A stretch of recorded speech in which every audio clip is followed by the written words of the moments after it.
শুনিছি যে পুয়াতি মানুষ হলে নাকি কত কি খাইবার মন চায়, কিন্তু এদিকে আমার স্বামীর যে কত কি খাইবার মন চায়। যাই হোক, ছুটিতে আসলে সে এক এক দিনে এক এক রকম খাবার জন্য ট্রাই করে। তো আমাকে বলে এটা বানিয়ে দাও, ওইটা বানিয়ে দাও।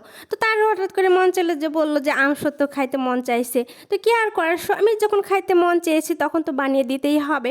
তো এই যে আমি আমসত্ত্ব বানানোর জন্য নিয়ে নিলাম আম। এখানে ভালো করে আমি আমটাকে সেদ্ধ করে আমি ভালো করে ছেঁকে নিয়েছি, হলুদ দিয়ে সামান্য একটু হলুদ দিয়ে সেদ্ধ করে নিয়েছি।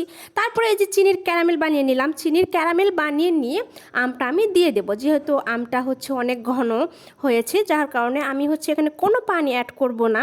তারপরে এই যে মশলা দেবো, বিট লবণ, শুকনো মরিচ, একটা কাঠ মশলা, আর ভাজা জিরের গুঁড়ো। এটা মশলা আমি সামান্য হালকা ভেজে গুঁড়ো করে নিয়েছি। এটা দিলে স্বাদ দুর্দান্ত হয়। আপনি এরা চাইলে লবণও দিতে পারেন। আমার কাছে যেহেতু বিট লবণটা ছিল, আমি বিট লবণটাই দিয়েছি। দিয়ে সুন্দর করে যে ঘুইটে টুইটে হাই আছে, কিন্তু এটা জাল করা যাবে না। অবশ্যই এটা লো আছে জাল করতে হবে, কারণ নিচে যদি লেগে যায় তাহলে কিন্তু পোড়া একটা গন্ধ বেরোবে। তো যাই হোক, ফার্স্ট টাইম বানিয়েছি, হাজব্যান্ড কিন্তু বলেছে মজা হয়েছে। তো হাজব্যান্ড তো চলে যাবে কালকে সকালেই, তার চাকরিতে জয়েন আছে। তো যার কারণে আমি রাত্রেই এটাকে বানিয়ে আমি ভালো করে ফ্যানের নিচে দেব। তো এই যে এটা কিন্তু আমসত্ত্ব বানাতে কিন্তু সময় না লাগলেও এটা কিন্তু শুকাতে সময় লাগে, না হলো 2 থেকে 3 দিন কড়া রোদে দিলে এটা পুরোপুরি হয় পারফেক্ট। তো আমি এই যে আমার আমসত্ত্ব বানানো রেডি।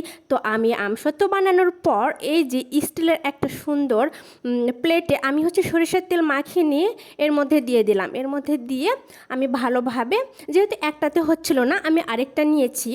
তো আরেকটাতে নিয়ে ভালো করে আমি পাতলা করে এটা বিছিয়ে দেবো। যদিও বা খুব একটা পাতলা হয়েছিল না, আবার মোটাও না, তো মিডিয়াম একদম পারফেক্ট হয়েছিল। তো তারপরে আমি সারা রাত ফ্যানের মধ্যে দিয়ে রাখছিলাম, যেন আমার হাজব্যান্ডটা খেতে পারে। তো এর জন্য আমি সারা রাত ফ্যানের নিচে দিয়ে রাখছিলাম, যাতে কিছু হলেও একটু শক্ত হয়। তো আলহামদুলিল্লাহ শক্ত হয়েছিল। এই যে দেখুন কত সুন্দর পারফেক্ট হয়েছে। আর এটা রোদে দেওয়ার পর আরও সুন্দর হয়। এই যে উঠে যাচ্ছে কত সুন্দর করে, দেখুন একদম ফ্রেশ অ্যান্ড কাচের মতন চকচকে। আর এই যে শুকনো মরিচের যে বিচিগুলা খেতে কিন্তু দারুণ লাগবে, যার কারণে আমি শুকনো মরিচটা একদম গুঁড়ো করিনি, ভেঙে ভেঙে দিয়েছি। আর এই যে চাকু দিয়ে কেটে সুন্দর মতন হয়ে গেল আমসত্ত্ব। এটা বানাতে কিন্তু বেশি সময় লাগে না, কিন্তু শুকাতে সময় লাগে। এটা কিন্তু আপনি ফ্রিজে রেখে সংরক্ষণ করতে পারেন, এমনি নর্মালিও রেখে সংরক্ষণ করতে পারেন। তারপরে হাজব্যান্ডের জন্য এই যে ভালোবাসাময় আচারগুলো ক্যারি করে আমি সুন্দর করে এটা ভালো করে বয়ামে দিয়ে দিলাম, তো সে যেন খিচুড়ি দিয়ে খেতে পারে। তো এই যে আমার আমসত্ত্ব বানানো শেষ, আর বাকি যে আচারগুলো ছিল একটু একটু করে সবগুলো দিয়ে দিতেছিলাম। তো এই দিয়ে আমার হাজব্যান্ড চলে গেলো, প্যাকিং করে দিয়ে দিলাম। তো ধন্যবাদ সবাইকে আজকে ভিডিও দেখার জন্য।